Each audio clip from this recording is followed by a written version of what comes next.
se sont retrouvés dans la crypte de l'église Notre-Dame au Cierges pour leur première répétition de l'année, comme tous les vendredis, les membres de la chorale des peuples d'Épinal. Ils forment une grande famille autour de celui qui les fédère, à l'initiative de la création de cet ensemble depuis 2016, leur chef de chœur, le Père Mathias.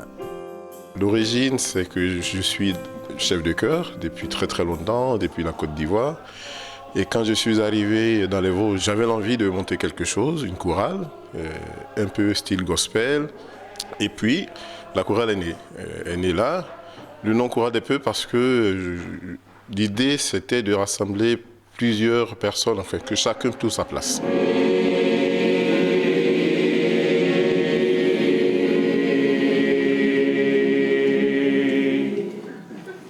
Alti, soprane, basse ou ténor, les voix des 4 pupitres se mêlent avec harmonie dans un répertoire chaleureux, souvent rythmé et même dansé.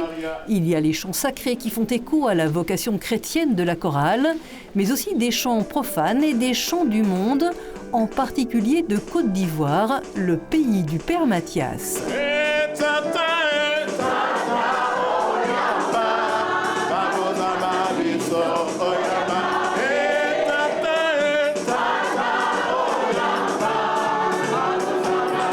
Jamais un concert sans la prière. Et puis, beaucoup de nos chants sont vraiment des chants religieux, même pour les concerts. Voilà, ce sont des chants religieux. Quelque part, c'est aussi une forme d'évangélisation. Voilà. Autant pour nous, choristes, que pour ceux qui nous écoutent. Ensuite, comme on a des concerts, et puis le nom c'est Chorale des Peuples, on ne chante pas que pour nous, on chante aussi pour un public. Et il faudrait que tout le monde soit, ait quand même envie de venir nous assister au concert. Donc on chante aussi du religieux au concert, on chante aussi du profane. Donc Marie aussi qui nous rejoint, donc merci Marie d'être là. La chorale des peuples réunit 9 nationalités avec des choristes qui chantent dans 11 langues et dialectes différents, quelles que soient leurs origines, leur âge, leur religion, croyants ou pas, tous sont devenus des amis au fil du temps. Je suis dans la chorale depuis le premier jour et ça nous permet, c'est un moment de détente. Après une semaine de boulot, on sait que vendredi, on va passer du bon moment avec des copines, on va chanter, on va rigoler, on va danser. Et on s'aperçoit qu'on s'entend très bien, et y compris dans les chants qui sont d'origines différentes, et les chants de culture différentes aussi, ce qui nous permet de travailler le zoulou, le baoulé, etc. Je pratique toutes ces langues, tous ces dialectes africains par cœur, sans problème, bien sûr. Lorsque l'ensemble est au complet, ils peuvent être jusqu'à 80 choristes et les nouveaux sont toujours les bienvenus. La chorale cultive l'esprit de partage, impulsé par le Père Mathias et relayé par certains, comme Niki, qui fut de l'aventure dès les débuts. J'ai tout de suite adhéré parce que c'est incroyable l'élan de solidarité. On se sent porté par le chant, par les choristes, par les autres. Et c'est tellement extra de participer à des concerts où on a vraiment des émotions, des vibrations qui sont formidables. Du coup, je me suis tout de suite investie largement. Cathy a intégré la chorale il y a 2 ans. Elle anime la page Facebook avec ses films sur les coulisses et contribue à tisser du lien. Puis au moins, là, chaque personne a la possibilité de se mettre un peu en avant et de raconter son expérience, son vécu et pourquoi pas donner des vocations à d'autres personnes. C'est important, ça permet de faire connaître et puis justement de montrer que c'est une famille comme ça a été dit et puis découvrir quand même l'envers du décor, c'est toujours important et intéressant. Dominique, emporté par le dynamisme de la chorale à l'issue d'un concert, décidait d'y apporter sa touche de pianiste classique qui s'est adaptée avec joie au répertoire.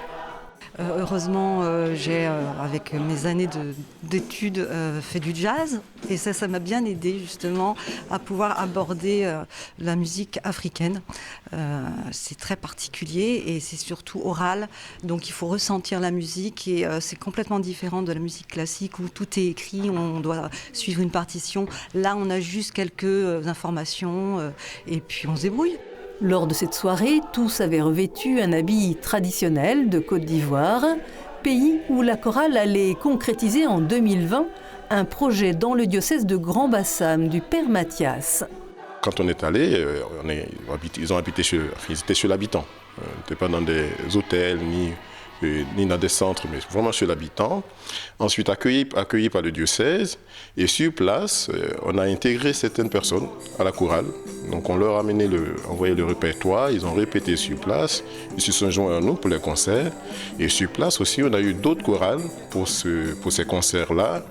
Et ce voyage était aussi pour découvrir mon pays, mais aussi pour une vision ou un but caritatif, humanitaire. Donc on a visité des orphelinats, on a visité des pouponnières, et où on a fait des dons, on a fait des gestes. Et puis à la fin, on a fait un concert pour soutenir l'œuvre de construction de la cathédrale de mon diocèse. Un projet humanitaire que la chorale des peuples d'Épinal allait rééditer en 2023 au Rwanda grâce à l'abbé Jean-Jacques. Dans ce pays qui a connu un terrible génocide il y a 20 ans, les choristes découvrent la résilience de sa population. On a visité ces monuments, ces endroits où il y a eu autant de drames, aussi pour nous imprégner de cette souffrance que ce peuple a vécue et savoir comment est-ce qu'il y a la capacité de résilience pour... Je dirais pour remonter à la surface, pour faire face à cette épreuve et comment est-ce que ce peuple arrive aujourd'hui à passer au-dessus pour pouvoir vivre ensemble. Donc tout ceci a été aussi un enseignement pour nous. Depuis ce voyage au Rwanda, on est en partenariat avec une association, Grandir pour aider, voilà, je pense ça. Ils s'occupent des enfants de la rue. Donc on est en partenariat avec cette association. Donc on fait des concerts, des tombolas pour pouvoir soutenir cette association sur place. 2 voyages sur le continent africain, riches de souvenirs et de réciprocité. Au Rwanda, on a fait énormément de caritatifs et d'humanitaires vers des enfants, que ce soit des pouponnières, des écoles. On a amené du matériel, mais on a été avec eux toute la journée, avec des petits qui vous tiennent par la main, qui vous font ressentir qu'ils sont heureux de voir des Européens, on va dire ça comme ça. Mais franchement, j'en parle encore avec beaucoup d'émotion parce que ce sont des moments extraordinaires. Et puis ça a permis de voir que la pratique religieuse en Afrique est autre chose que la pratique religieuse ici. Quand vous allez dans une messe, vous assistez à une messe en Afrique, les gens sont joyeux, ils sont contents, ils chantent, ils dansent. Mais délivre-nous du mal. Lors de leur concert dans le diocèse de Saint-Dié pour animer des messes au bénéfice d'œuvres africaines, pour l'Ukraine également, certains choristes avancent aussi sur un chemin de foi. Moi, je suis croyante, pratiquante, et donc c'est vraiment très très important pour moi de chanter, surtout des chants religieux. C'est vrai que c'est prié 2 fois. Je suis donc effectivement chrétienne, pas pratiquante bien évidemment. Du coup, le fait d'être rentrée dans cette chorale me sensibilise beaucoup plus. Et effectivement, depuis que je suis dans cette chorale, je vais de plus en plus à l'église. La chorale des peuples d'Épinal repartira en Côte d'Ivoire en 2026. Mais cette invitation au voyage est aussi à vivre dans le diocèse de Saint-Dié le 1er mars, lors d'un concert-événement pour célébrer la restauration de l'église de Xertini.